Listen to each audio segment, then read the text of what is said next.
Hi, my name is Renee Greenberg. I am a junior going into a senior at University Schools in Greeley, Colorado. Well, thanks for agreeing to talk to us. We have so many questions about how COVID has changed your world over the last few months, and what's been the biggest challenge? The biggest challenge was probably dealing with classes online, especially harder to learn subjects like math and some other curriculums that you need to be in class for.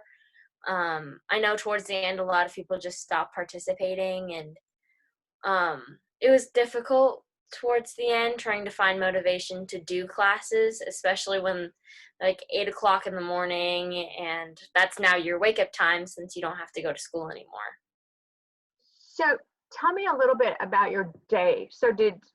Was it really scheduled from like 8 to 3, like a normal classroom, or how did that change? No, I mean, I had early morning meetings on Wednesdays every week, but that was pretty much it.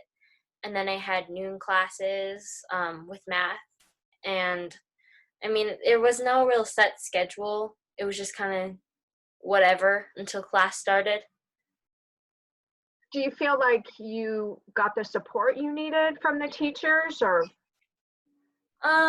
Yeah, I think they did really well handling it, especially my math teacher. She did really well. Um, she's not the best with technology, so it was a little difficult trying to get into the groove in the beginning, but I think a lot of the teachers handled it really well. Um, I think the workload could have been a little bit lighter just because there are some things that take us a little bit longer to do, especially with motivation also being a factor, and also the emotional stress of being at home or having a parent as an essential worker can also mm, really impact a student's life.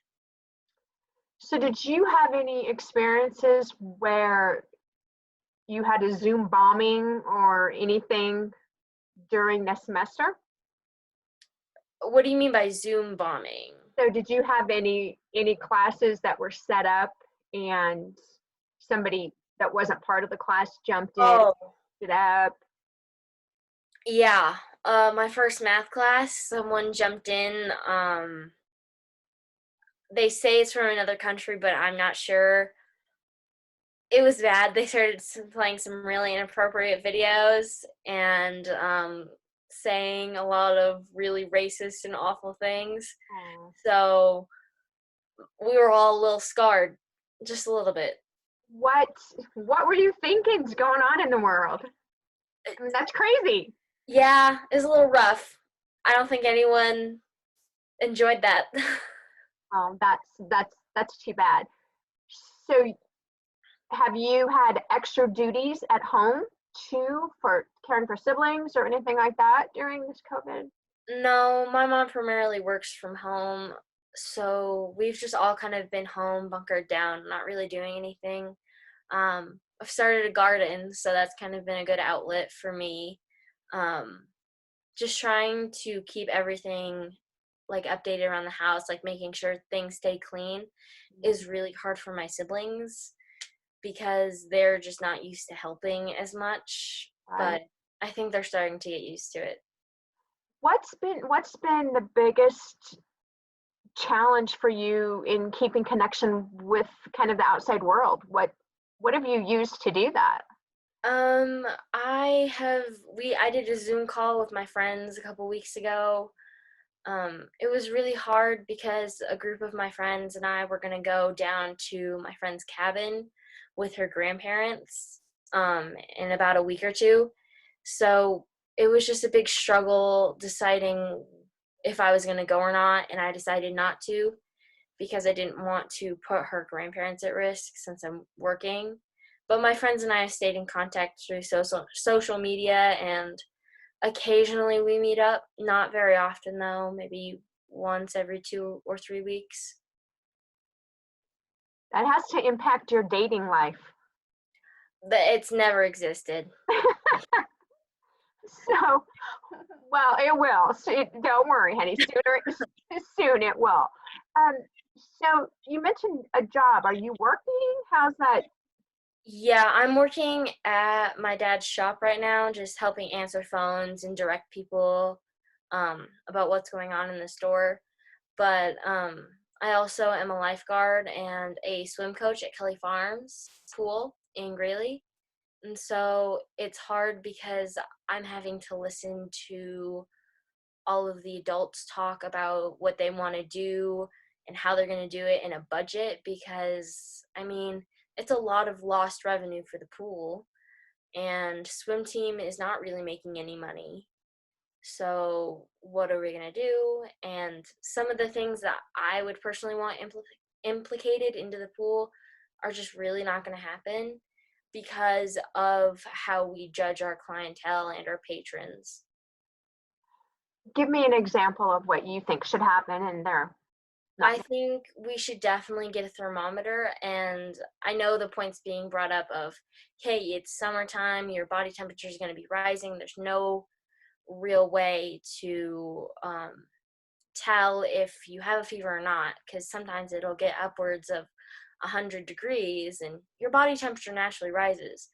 But I feel like if we would check in all of the guards at least, making sure our guards are safe and having every patron checked is also a good idea because we're protecting not only ourselves but them. If there's a group of people or kids that want to come in and they have high temperatures and we just let them walk in without knowing it, they could potentially get us all sick. Are you afraid? I It's not really hit me yet. I have not had any personal connections with anyone who has. Actually, I have. It's a little scary, but I mean, my friend is stuck in Denver with he has asymptomatic, or I can't remember what it is, but he is not showing any symptoms, but he's stuck in Denver with a household of like 11 people with his aunt and uncle being quarantined up on the top floor having COVID. Wow. And he's taking care of a 2-year-old, and he told me the other day that he was ready to be a parent because he had changed so many diapers. Wow. That's What other stories are you hearing from your friends as far as their lives being turned upside down? Not many. Just my friend that's stuck in Denver. I know he's really kind of just tired. I think he's been up there since February. And I mean, that's a couple months taking care of his younger sister, the 2-year-old, and a few other people in the house. So I think he's just tired and ready to come home, but his parents want him and his brother to come home and his little sister, but it puts everyone else at risk if they do come back. And I just hope that he's okay up there because that it sounds really stressful. I have a friend who works at Whole Foods or Sprouts, I think, and she overheard someone that came into the store not wearing a mask, saying that like a family member was infected and they weren't taking any precautions and or walking around the store freely. And I think that freaked her out a little bit too because people aren't being responsible with their health. What should be done about it? I mean, this has just become so political to the point where they've separated people by party just because someone made it a political statement about wearing a mask. Because our president and our vice president decide not to wear masks, they decide they shouldn't wear masks, when in reality CDC guidelines say that it is better for everyone to wear masks and it is safer for everyone to stay at home and not be going out. But people think it's some conspiracy theory or the government wants to control us, when in reality it's not. It's just trying to protect us and flatten the curve from people getting sick. I mean, if we didn't stay at home, there could be upwards of what the already death toll is. I mean, so many people could have died from this, and people already have. So it's just crazy. how people can take one statement and make it a political statement when in reality it's just supposed to keep everyone safe. So those decision makers are my generation. How is your generation going to handle this differently? What do you think? I don't think a lot of people are in my generation have like kind of like it hasn't really hit yet. I mean, I still feel like it's a little surreal. I know when I like watch TV shows and they go outside, it's like, what? Why are they going outside? They shouldn't be doing that. But I think we're just going to do what the CDC tells us. I know a lot of my generation wants to keep their loved ones safe, especially since older people are more affected by COVID. How do you think history is going to record this event? It's kind of a mess. I mean, there's a lot of factors that go into what is recorded in history and how it's told. Um, I mean, just recently we started changing history books to help how telling the stories of minorities in textbooks and saying that, hey, Christopher Columbus wasn't actually a good guy, and telling different sides of history. And I think that a lot of this is going to be politicized in the future, and it just kind of depends on how future generations decide to handle it, because it's not really our generation going to be telling it. It's going to be future generations, and they're going to be looking in on what's happening now. I think if this will affect you and your career decision. I've always wanted to go into healthcare. I don't know about being a nurse. I don't think I have the strength to do that, but I have an interest in behavioral health and physical therapy just from personal experiences, and I have lots of friends who are going into healthcare. So I think a lot of us just want to be there to help. Is this inspiring you more, or are you thinking maybe something, maybe not health careers? What do you think? I don't think it will affect my decision of what I decide to do in college. I mean, I'm not 100% sure yet either, but I know a few friends who really have a passion for it, and I don't think they would ever give that up. I mean, I know some people who've spent all of their off time studying and taking Ames classes and college classes trying to get prepared for med school. Let's talk about next year, and what do you think that's going to look like? How's the school doing communicating with you guys? I think it's going to be rough. The CDC just released some new guidelines for schools saying that desks should be as far apart as they can. There should only be like a certain limited students in a class. Kids should just eat at their desks, and then some relatively a small amount of kids going out for recess. And I think among a lot of teachers, especially elementary school teachers, that's going to impact them a lot, because that CDC report was obviously not written by a teacher, because that is so hard. Can you imagine only sending 5 kids out for recess in a class of 30? And especially low income schools are going to have issues because they don't have enough funding to buy as much disinfectant, especially if they're expensive. I mean, I had a friend who her dad owns a business, and he got like a tub of, or like a giant bottle of hand sanitizer for $85. And so I just don't think schools are going to be able to keep up with it if there's no government support through this.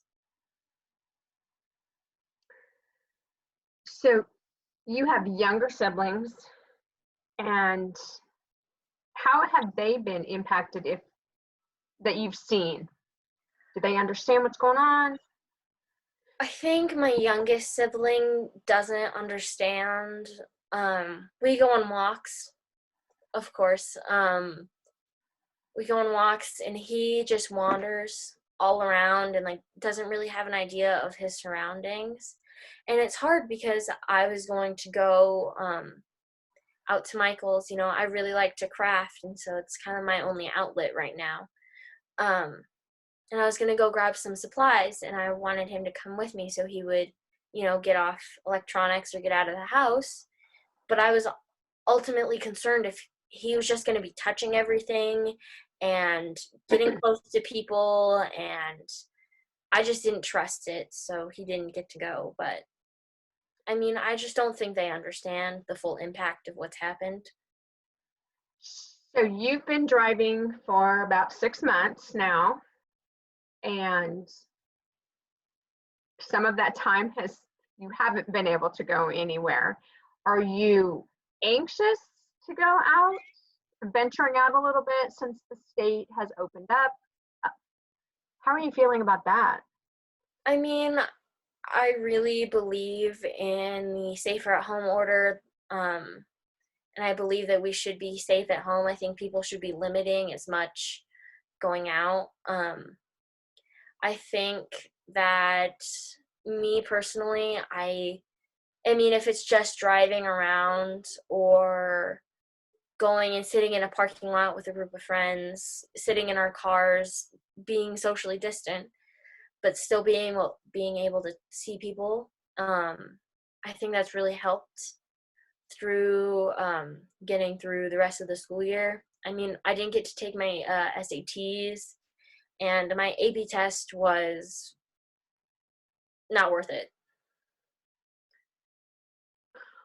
Okay, I have to ask, why was it not worth it? Normally, AP tests around 4 to 5 hours, depending on what class you're in. Um, there's usually for history at least, there's a multiple choice section, a free response question, and a DBQ or an LEQ. DBQ is document based question, and I don't know what an LEQ is. Essentially, it's just like you're given a prompt and you write 4 or 5 paragraphs on it, without any information. It's just all of your background knowledge. So having that only been shortened to a 45-minute online test, which was a 5 document DBQ when normally there's 7, it was a little rough.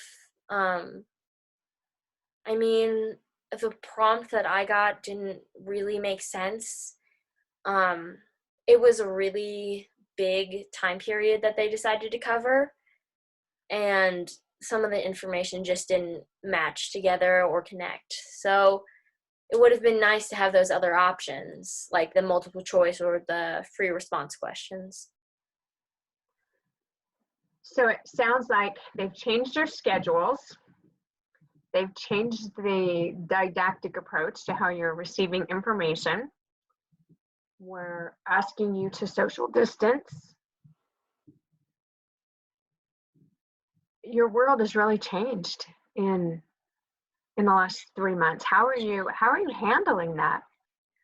I mean, at first it was like surreal in me being kind of introverted. I liked the time at home away from people, but it started to like settle in that we're going to be stuck here, and it drove me a little stir crazy. Um, I didn't have a lot of motivation to do anything on the computer. I personally like to write, and I like to do artistic things. But I just didn't have any motivation to do any of it for a while after school ended. I know we've only been out like a week or two, but it just feels like it's going on forever. There's not going to be an end. So it's been tough, but we'll get through it. What are you going to do so that you find that motivation? I don't know. I think getting out more definitely helps, especially working. I know people are not as lucky and are are filing for unemployment and are having a hard time finding that work.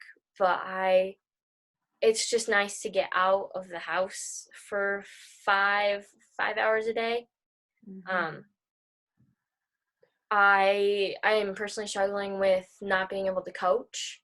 I really, really liked those kids, and they were just such a light part of my life. And so I'm a little sad about that, but we'll see what happens. And if we do end up doing swim team, it'll be really awesome to see all of them again. And so is the pool open right now or no? Not currently. The plan is to open June 2nd, but it just depends on what information is going to be released by USA Swimming and the CDC. Well, I'm a fellow swimmer, so I really need the pool to open for my mental health also. So, wow, there's a lot to handle. Are you prepared? Do you feel like you're prepared and supported to find how to maneuver in this whole new normal? I think there are a lot of just questions going up. I feel like, even adults are like, what are we going to do? And I think at this point, it's just a collaborative effort of all of us working together to support each other that will help us keep everyone safe. And us working together will be able to, um, well, one, keep everyone safe, like I said, but also just make sure that um, the pool and other places that open will like have sorry um will have the opportunity to open. I feel like if there's a lot of people making sure everything's working properly and we're handling all of the guidelines to the extent that we can, that it will also help. So, sounds like you really thought about what's important to you and how you're gonna get through this. I just need to ask you. So you're doing okay, right? Yeah. Doing good. What are you not telling your mom and dad about this?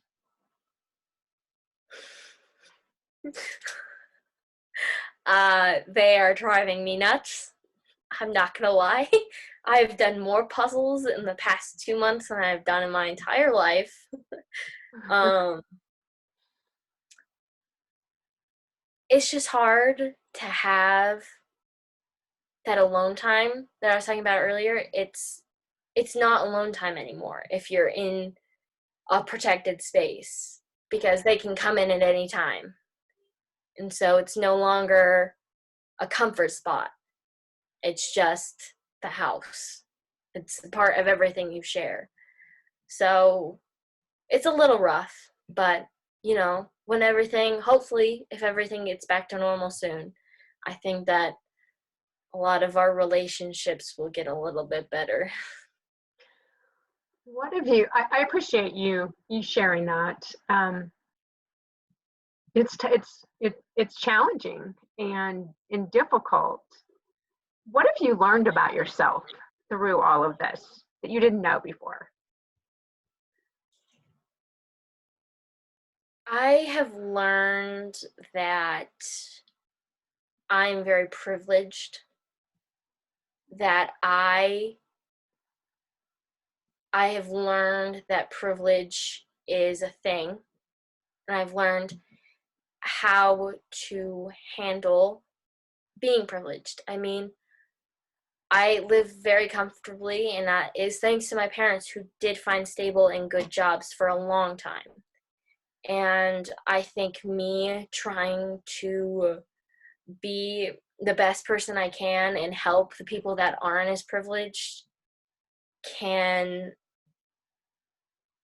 just help the world as a whole.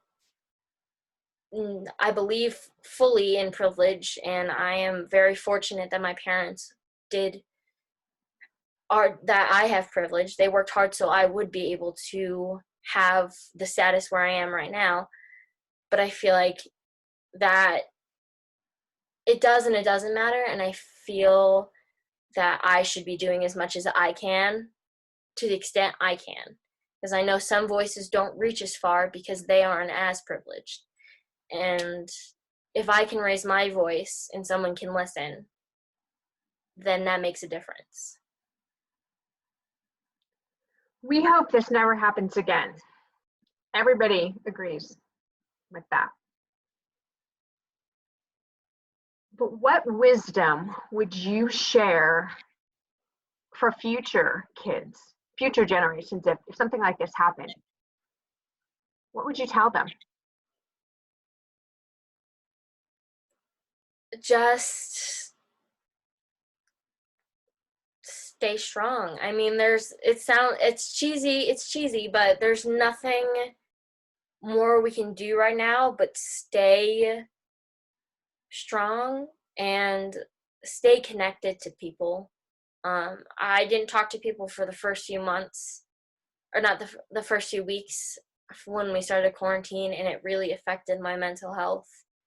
And I didn't start reaching out to people till I think early May, late April-ish, and just stay connected to those people that you know will support you, and don't be afraid to say something. If someone is, if you're with a friend group and, they've been around people or they have been at work and not wearing masks, you wear a mask. You have to protect yourself.